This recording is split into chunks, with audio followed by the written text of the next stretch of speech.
Vamos lá, hoje eu vou fazer um vídeo um pouco diferente e vamos ver como é que vai ser a resposta aí do público, se vão achar interessante, curioso ou não. Às vezes eu coloco um vídeo das minhas pregações e tudo mais, por exemplo, a pregação do culto gravada. Mas hoje eu ainda não preguei, eu vou pregar daqui a pouquinho na nossa igreja, mas eu estou com o esboço aqui. Eu acredito que as pessoas que vão assistir esse vídeo não estarão lá na igreja. E que as pessoas que estiverem na igreja talvez não assistam necessariamente esse vídeo que nós estamos passando aqui. Mas eu quero em alguns momentos aqui dar uma prévia da pregação de hoje à noite, passando pelos tópicos que talvez seja interessante. Então, se tu ficar nesse vídeo prestando atenção, eu acredito que vai ser algo interessante, especificamente para aqueles que estão enfrentando os desafios, as tempestades, as lutas, os obstáculos, os sofrimentos da vida, que se não são todos, são muitos de nós. Se bem que às vezes a gente vive momentos ruins e às vezes a gente não está vivendo o pior momento, às vezes a gente está até vivendo um momento bom. Tá, pastor, mas qual é o tema da palavra que o pastor vai levar na igreja hoje à noite? Eu vou falar sobre a oração de Pedro, quando ele está submergindo, ele estava andando sobre as águas, indo em direção a Jesus, mas no meio do caminho ele olha para o vento, para as águas e ele começa a afundar. E aí ele faz essa oração espetacular que eu vou falar com vocês agora. A oração é Senhor, salva-me. O texto está em Mateus 14, 22 a 33. E aí, nos meus tópicos do esboço aqui, quero trazer rápidas considerações, basicamente a leitura do tópico do esboço, eu creio que, mas mesmo assim vai ser edificante para todos. A oração em meio à tempestade, 14:30, quando Pedro grita, quando Pedro chama pelo Senhor, pede socorro, traduzindo aqui o que a gente pode chamar de a oração mais curta da Bíblia. A oração mais curta da Bíblia. E quando fala de duração de oração, normalmente nós, pastores, religiosos no geral, a gente recomenda tempo de oração. Valorizamos você dedicar tempo, horas em oração, se possível, é uma coisa maravilhosa e tal. Mas essa oração especificamente foi uma oração muito curta. Mas, mesmo sendo curta, foi uma oração eficaz. Talvez também seja interessante para você essa oração em situação de aflição, mesmo curta, mas mesmo assim também eficaz. Nessa tempestade, nesse cenário de afogamento, rapidamente ele encontrou, preste atenção, ele encontrou tempo para orar. E talvez você possa dizer, eu não oro porque eu não tenho tempo, eu tenho dificuldade com o tempo. Mas as tempestades têm essa aptidão de nos fazer encontrar rapidamente um tempo na nossa agenda para apresentar nossos problemas, nossos dilemas ao Senhor. Pedro, percebendo-se na iminência da morte, ele ora. Após veja a teologia por trás disso. Percebendo a sua condição já de quase morto. E ao percebermos a nossa condição de condenados à morte eterna, de pecadores sem futuro, a gente percebe e diz, não, Senhor, salva-me. Eu preciso dessa salvação. A percepção quanto à condição humana nos impele a orarmos ao Senhor. Percepção quanto ao seu futuro. Eu vou morrer se eu não fizer nada. É percepção quanto ao nosso futuro. Você parar e pensar quanto ao seu futuro. Eu não sei se você já fez 40, 50, 60 anos. Se você está em um momento da sua vida que você de fato pondera quando serão seus últimos dias, a sua morte, ou não. Então, pensar quanto ao futuro nos impele a essa oração. Senhor, salva-me. Fato que tempestades assim, lutas assim, nos geram o necessário quebrantamento de espírito. Salmo 51:17, sacrifícios que agradam a Deus são um espírito quebrantado, um coração quebrantado e contrito, ó Deus, não desprezarás. Normalmente alguém assim, profunda aflição, não encontra tanta justificativa para o orgulho ou soberba.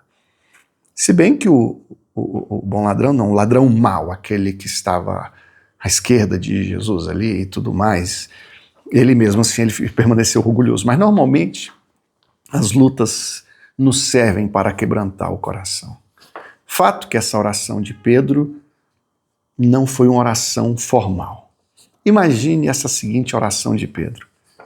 Excelentíssimo e soberano Senhor do universo, venho muito respeitosamente por meio da presente súplica solicitar a vossa magnificência que se digne em conceder-me, com a máxima urgência e benevolência, a graça da preservação da minha vida, livrando-me do iminente risco da submersão nas águas.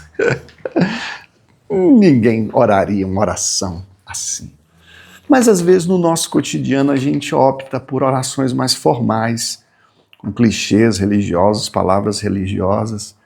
Eu particularmente não vejo na palavra do Senhor, no Novo Testamento, convites a uma oração formal. Mas a formalidade às vezes até nos afasta, nos obstaculariza um pouco. Sua oração não precisa ser formal, pode ser informal desde que seja sincera.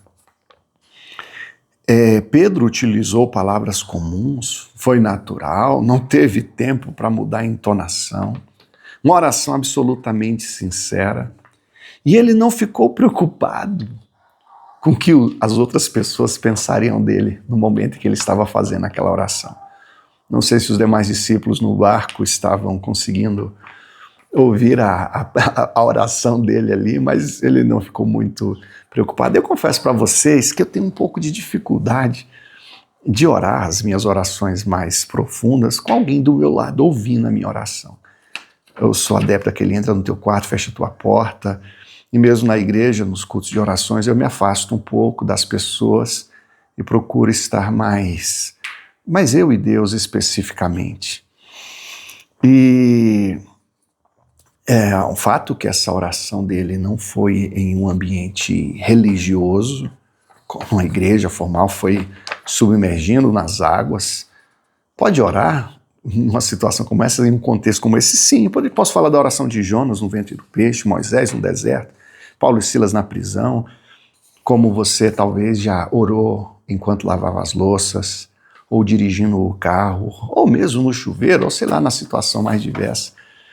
Você fazendo a oração sincera com Deus. Né? João 4, 21-24, Jesus fala com a mulher do poço de Jacó, com a samaritana, que não é em Jerusalém, nem no Monte Gerizim, o X da questão, do local, do lugar de orar. O X da questão não é geográfico, mas uma posição de espírito, uma predisposição de espírito, que seja em espírito, em verdade, que seja autêntica, mas a igreja continua sendo um lugar propício sim para as orações. Senhor, salva-me, é uma oração apropriada ao enfermo, ao pecador, ao rico, ao pobre, na tempestade. Senhor, salva-me. Alguém pode pensar, mas Pedro não deveria ter orado antes? Mas, teoricamente é isso, né? A gente tem que orar antes das tribulações, para que quando elas vierem a gente esteja já orado, preparado. Ok, importante orar antes, mas se você não orou antes, está no olho do furacão, agora, mesmo assim você deve orar. Você pode orar e ter suas orações respondidas. Pedro não tentou nadar de volta ao barco, salvando-se, tentando salvar-se a si próprio. E de uma certa forma, às vezes tentamos com o nosso próprio mérito e força a nossa justificação, a nossa salvação, quando devemos de fato olhar para Jesus e dizer: Senhor, eu não consigo me salvar, eu preciso da sua salvação. Essa oração há que ser urgente, não é Senhor, salva-me amanhã. É agora, Senhor, eu preciso dessa salvação agora.